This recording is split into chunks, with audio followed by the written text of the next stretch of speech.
Fonctions linéaires et affines. Au menu de ce chapitre, rappelez simplement les notions qu'on a pu voir dans le chapitre 4 sur les notions de fonction. Voir la définition d'une fonction linéaire, son lien avec la proportionnalité et la représentation graphique d'une fonction linéaire. La définition d'une fonction affine, la représentation graphique d'une fonction affine et des applications. Donc au chapitre 4, on a déjà vu la notion de fonction et la définition d'une fonction. On a vu tout le vocabulaire autour de la notion de fonction, les images, les antécédents. On a vu comment faire des tableaux de valeurs et à partir de ces tableaux de valeurs, comment représenter graphiquement une fonction. Donc ce chapitre est un peu une suite du chapitre 4 dans lequel on va voir deux fonctions particulières. Fonction linéaire. Alors une fonction linéaire, c'est une fonction qui a un nombre x fait correspondre le nombre a fois x, où a est un nombre donné.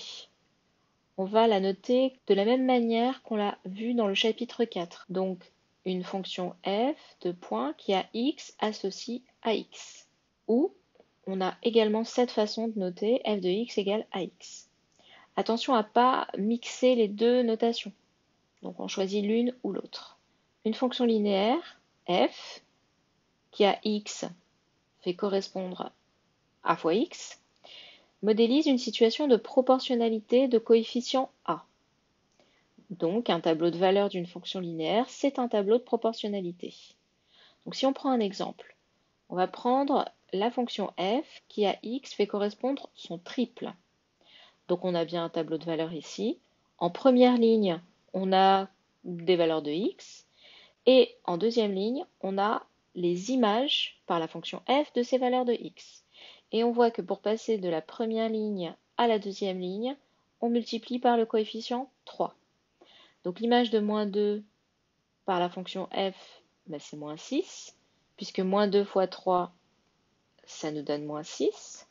L'image de 0, c'est 0. L'image de 3, c'est 9. Donc on a bien un tableau de proportionnalité pour le cas d'une fonction linéaire qui modélise donc une situation de proportionnalité.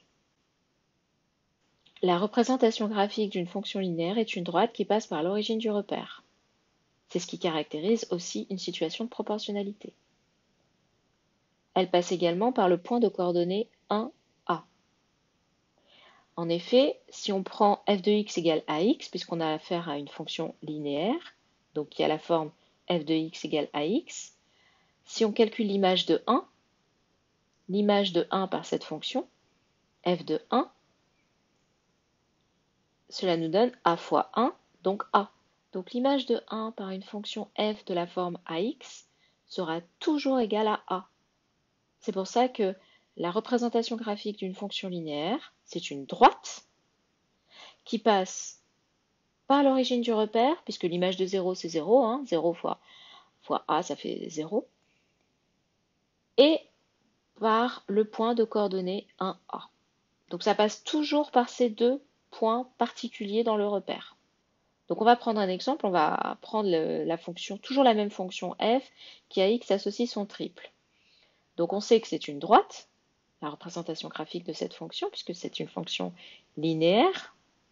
Ici, le coefficient a, on voit que c'est 3. Donc on sait que la droite va passer par l'origine et par le point de coordonnées 1, 3. Ça nous donne cette droite. Elle passe bien par l'origine du repère et par le point de coordonnées 1 en abscisse, 3 en ordonnée. Fonction affine. Une fonction affine, c'est une fonction qui a un nombre x fait correspondre le nombre a fois x plus b, où a et b sont des nombres donnés.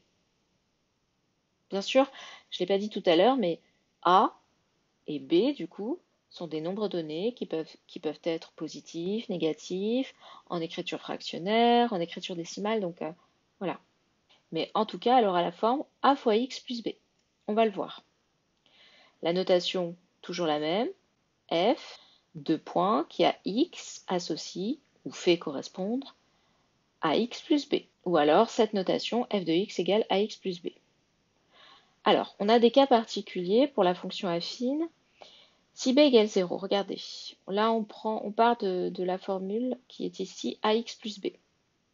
Si b égale 0, on n'a plus de b, on se retrouve juste avec ax.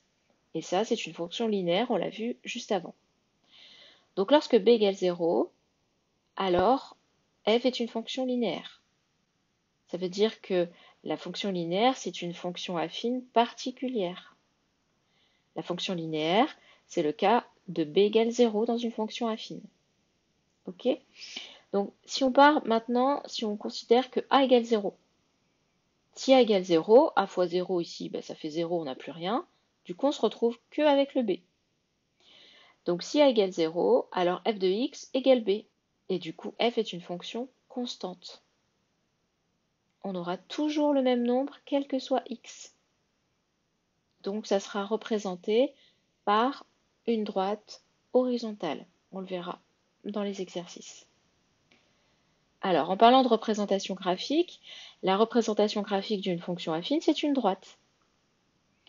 Le nombre a est appelé le coefficient directeur de la droite, et le nombre b est appelé l'ordonnée à l'origine. On va prendre un exemple avec 2x plus 1, la fonction f qui a x associe 2x plus 1. On regarde le graphique, alors on retrouve le point particulier qui est ici, l'ordonnée à l'origine. Lorsque x égale 0, nous avons b comme image. Image de 0, c'est b, puisque si on remplace x par 0, ça va nous donner a fois 0, 0, plus b, il va y avoir que b. Donc, le point qui est ici, ça sera toujours l'ordonnée à l'origine b. Ici, dans notre exemple, b égale 1, donc on voit bien que l'ordonnée à l'origine, elle est ici. Sur l'axe des ordonnées, l'ordonnée à l'origine, c'est-à-dire lorsque x égale 0, c'est 1. On retrouve aussi le coefficient. Alors là, on dit coefficient directeur. Ça veut dire que lorsque le coefficient est positif, la droite va monter. Lorsque le coefficient est négatif, la droite va descendre. On va le voir tout à l'heure dans l'animation GeoGebra. Et donc on peut retrouver ce coefficient si on se déplace de plus 1 sur l'axe des abscisses, le long de l'axe des abscisses, on va retrouver le coefficient directeur le long de l'axe des ordonnées pour retrouver la droite. Donc là, de manière générale, si on se déplace de plus 1 sur l'axe des abscisses, on retrouve un déplacement de A sur l'axe des ordonnées. Donc ici, dans notre exemple, on va bien retrouver notre plus 2, notre coefficient directeur, parce que si on se déplace de plus 1 sur l'axe des abscisses, on doit monter de 2 pour retrouver la droite, ce qui nous donne un coefficient directeur de plus 2. Alors, on va passer aux applications. Première application, je vous donne un programme de calcul qui est ici. On vous demande de choisir un nombre, de le multiplier par 0,5 et d'ajouter le nombre choisi. On note x, le nombre choisi, et f de x, le nombre obtenu. La question, c'est f est-elle une fonction linéaire? Donc là, vous pouvez appuyer sur pause, faire cette petite application et vérifier avec la correction. Voici la correction de cette application. Alors, on applique le programme de calcul à x. On va remplacer la choisir un nombre, ça va être x. Multiplier ce nombre par 0,5. 0,5 fois x, ça va nous donner 0,5x. Ajouter le nombre choisi, le nombre choisi c'est x. Donc on va faire 0,5x plus x, ce qui nous donne 1,5x. Donc on retrouve bien la forme a fois x, donc f est bien une fonction linéaire et son coefficient est 1,5. Deuxième application, un autre programme de calcul, choisir un nombre, multiplier par 0,5, ajouter 3. On va noter x le nombre choisi, f de x le nombre obtenu, et je vous demande f est-elle une fonction affine? Donc là pareil, on peut appuyer sur pause, faire la petite application et découvrir la correction juste après. Alors voici la correction. On va appliquer le programme de calcul à x, donc choisir un nombre, c'est x. Multiplier par 0,5, ça fait 0,5x. Ajouter 3, 0,5x plus 3. On retrouve bien la forme qu'on a vue sur la fonction affine, c'est-à-dire ax plus b, a fois x plus b. Donc on a bien une fonction affine. Le coefficient est 0,5 et l'ordonnée à l'origine, c'est 3. Troisième application. Je vous donne ces deux fonctions, donc c'est toujours les mêmes, hein. f de x égale 1,5x, c'est pour la fonction linéaire. G de x égale 0,5x plus 3 pour la fonction affine. Je vous demande de calculer l'image de moins 1 et de 2 par la fonction f, puis de faire la même chose, calculer l'image de moins 1 et de 2 par la fonction g. Donc vous pouvez appuyer sur pause, faire l'application et découvrir la correction juste après. Donc voici la correction. Pour calculer l'image d'un nombre par une fonction, il suffit de remplacer x par ce nombre et de calculer. Donc on va remplacer x par les valeurs qui sont données. Alors d'abord pour la fonction f. f de moins 1, si je remplace x par moins 1, ça me donne 1,5 fois moins 1, ce qui me donne moins 1,5. Ensuite avec 2. Si je remplace x par 2, ça me donne 1,5 fois 2, ce qui me donne 3.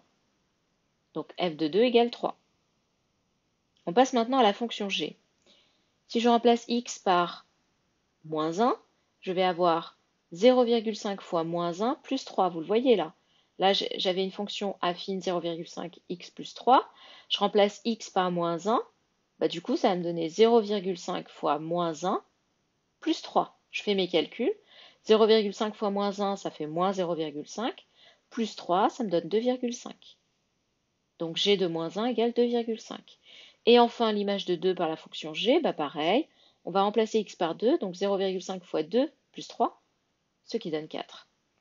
Donc on a bien les images de ces nombres par les fonctions f et g. Calculer un antécédent maintenant. On garde les mêmes fonctions et la question c'est calculer l'antécédent de 7,5 par la fonction f puis par la fonction g. On l'a vu dans le chapitre 4, pour déterminer des antécédents, il faut résoudre une équation.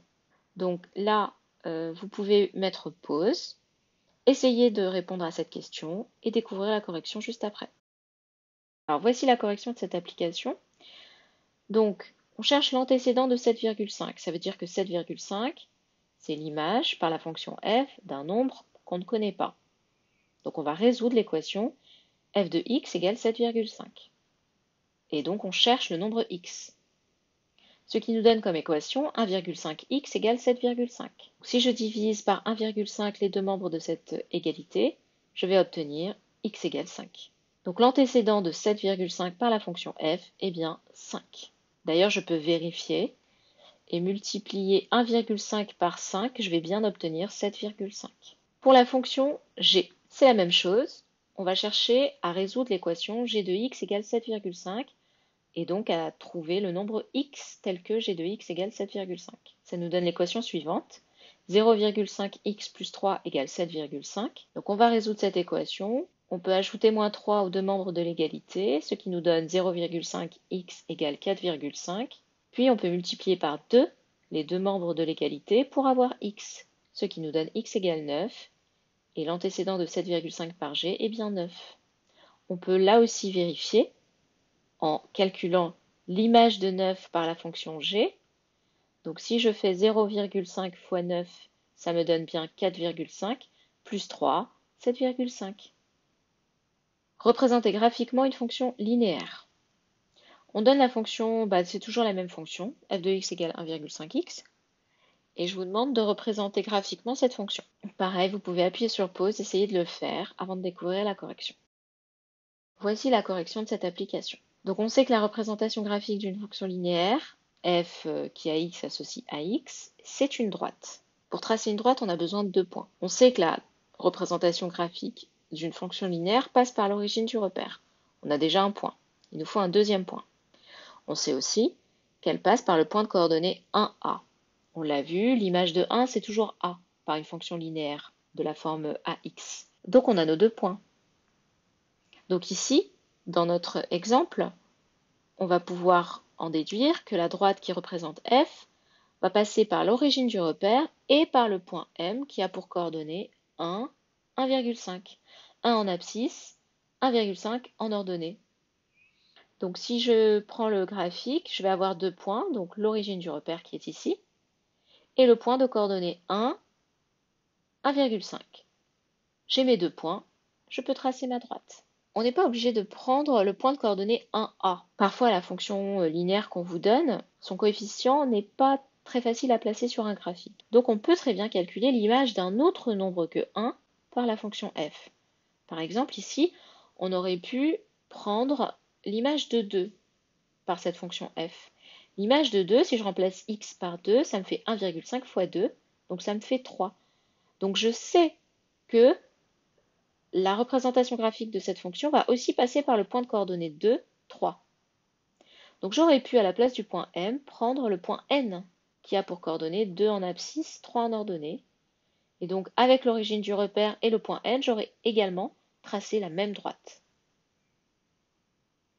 Donc c'est à vous de voir en fonction de ce qu'on vous donne, de ce que vous avez comme fonction linéaire, les points qui sont plus faciles à placer. Je vous donne la fonction affine g, telle que g de x égale 0,5x plus 3. Et je vous demande de représenter graphiquement cette fonction g. Donc là encore, vous pouvez appuyer sur pause, faire la petite application et découvrir la correction juste après. Voici la correction de cette application. La représentation graphique d'une fonction affine g qui a x associe ax plus b, c'est une droite qui passe par l'ordonnée à l'origine, on l'a vu, 0b, ordonnée à l'origine. Dans notre exemple, b égale 3, donc la droite qui représente g va passer par le point de coordonnée 0, 3. Donc on a un premier point, il nous en faut un deuxième pour pouvoir tracer la droite. On va choisir, on va calculer l'image d'un nombre par la fonction g. On prend x égale 2, on choisit de calculer l'image de 2 par la fonction g. Donc l'image de 2, ça va nous donner 4. Donc on a un deuxième nombre, le point de coordonnée de 4. On peut tracer la droite qui représente la fonction g. L'ordonnée à l'origine est ici. Vous voyez, 0, 3, ordonnée à l'origine. Et le point de coordonnée 2, 4, qu'on a obtenu parce qu'on a fait ces calculs. Alors j'ai choisi 2, mais j'aurais très bien pu prendre un autre nombre que 2 et calculer son image. Là, dans notre cas, l'avantage de prendre un nombre pair, c'est que vous allez obtenir en image un nombre entier. Et voici la représentation graphique de la fonction g. Nous allons maintenant illustrer ce qu'on vient de voir avec deux animations GeoGebra. Donc là, vous reconnaissez la droite qu'on a déjà vue, la représentation graphique de la fonction f, 1,5 fois x, qu'on a déjà vue juste avant. Et ici, dans cette animation, je peux faire varier le coefficient de cette fonction linéaire. Donc là, il est égal à 1,5, mais je peux changer. Je peux faire varier avec ce curseur. Là, vous voyez, vous avez un tableau de valeurs avec des nombres qui vont de moins 5 à 5 et leurs images, juste en dessous. Donc si je fais varier mon a, j'obtiens d'autres fonctions. Vous voyez, par exemple, là, je vais avoir des a négatifs. Et là, qu'est-ce qu'on observe? On observe que la droite descend. Elle a une pente descendante. La droite bleue qui représente la fonction linéaire ax, là, avec mon a qui varie, passe toujours par le point de coordonnée 1a. Donc là, si j'ai a égale moins 6, ma droite bleue, là, elle passe bien par le point de coordonnée 1, moins 6. Et la droite descend puisque le coefficient directeur est négatif. Je fais varier, et là, je passe dans les a positifs. Là, vous voyez que la droite monte. Mais elle passe toujours par le point de coordonnée 1a, c'est-à-dire ici 1, 8 dans notre exemple. Ici, j'ai 8x. Et en même temps, les valeurs changent dans le tableau. Donc l'image de 2, c'est bien 16. Hein. 2 fois 8, 16. 3 fois 8, 24. Par contre, si j'ai a qui est égal à 4, l'image de 2, c'est 8. 2 fois 4, 8. 3 fois 4, 12. 4 fois 4, 16. La représentation graphique de la fonction passe par le point de coordonnée 1, 4, puisque a égale 4. Alors si on fait la même chose avec la fonction affine, donc on retrouve ici la représentation graphique de la fonction g que nous avons vue tout à l'heure.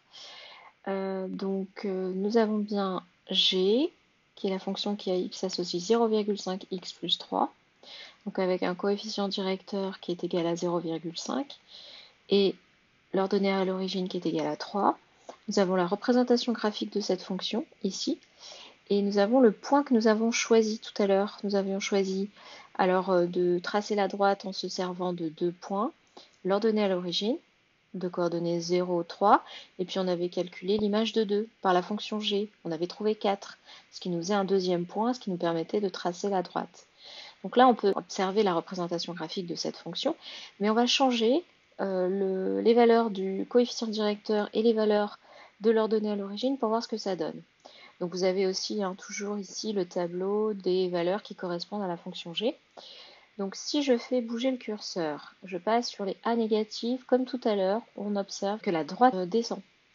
Lorsqu'on est sur les A positifs, la droite monte. Et quand je fais varier l'ordonnée à l'origine B, vous voyez que les représentations graphiques qu'on obtient, elles sont parallèles.